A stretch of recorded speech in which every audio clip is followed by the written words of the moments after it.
Telegram 360 a présenté Info 360.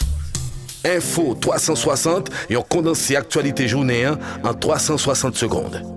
Tout ça doit connaître sur ce qui passe dans le pays d'Haïti à l'autre côté, Info 360. Info 360, c'est information pratique, bien traitée, sans fausse côté. Info 360, une présentation Telegram 360.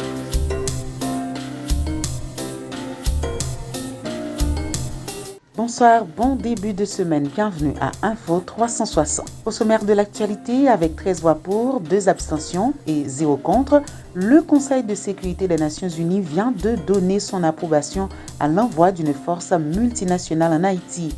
La résolution étant adoptée, cette mission devrait être déployée sur le terrain au plus tard au début de janvier 2024.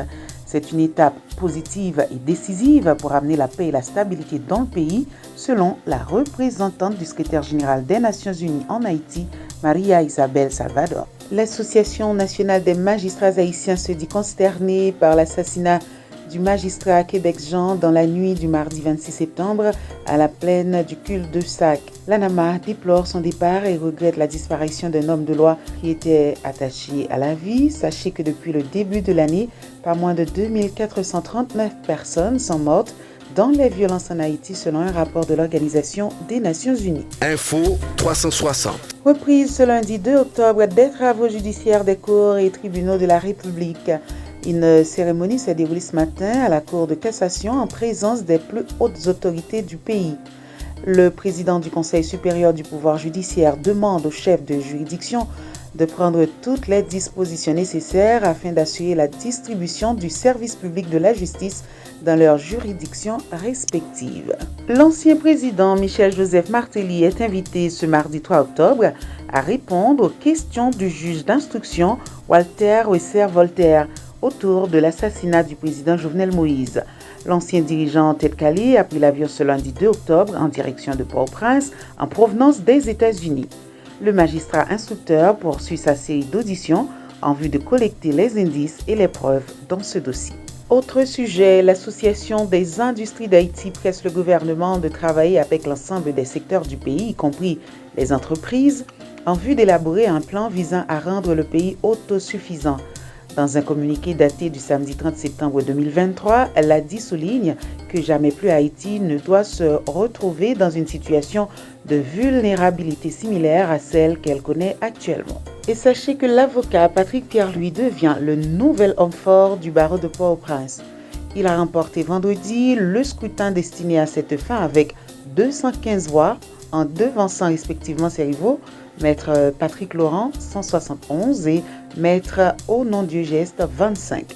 Le nouveau bâtonnier succède à Madame Marie-Suzy Legros en fonction depuis l'assassinat de Maître Montferrier d'Orval. Professeur Patrick Pierre-Louis, c'est un professeur de droit constitutionnel qui a formé plusieurs générations, environ 30 ans de cela. Et on pourrait presque tout avocat du professeur Patrick Pierre-Louis, tout professeur. Professeur Patrick Pierre-Louis fait coup pour yo. OK? Maintenant, sur le plan académique, sur le plan d'écrit, après, professeur Patrick Pierre-Louis, il a noté plusieurs codes, code civil, code pénal, code d'instruction criminelle, même avec un papa, mais papa qui est décédé, mais il continue à faire travail ça. Et M. Patrick Pierre-Louis, en pile conférences scientifiques à travers le pays, parcours, notoriété que il gagne, et permettre que les faits un bâtonnier qui remplit le respect, pas rien qui montre nous, il y a un bagage qui est capable de changer. Parce que même situation a existé, même question de sécurité a existé, même problème local pour parler de justice a existé, même problème avocat pas sortir, pas prendre la rue, monde pas sortir, monde pas bouger, ça a toujours existé. Info 360 et on condensé actualité journée en 360 secondes. Tout ça doit connaître sur ce qui passe dans le pays d'Haïti à l'autre côté, Info 360.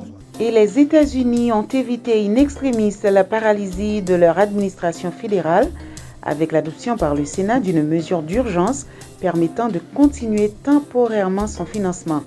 La mesure d'urgence adoptée par le Congrès américain prévoit que l'administration américaine continue d'être financée pendant 45 jours. Elle exclut l'aide à l'Ukraine en guerre demandée par la Maison-Blanche. Info 360. Fin de cette édition de nouvelles. Merci de votre fidélité. À bientôt. Info 360, une présentation Télégramme 360.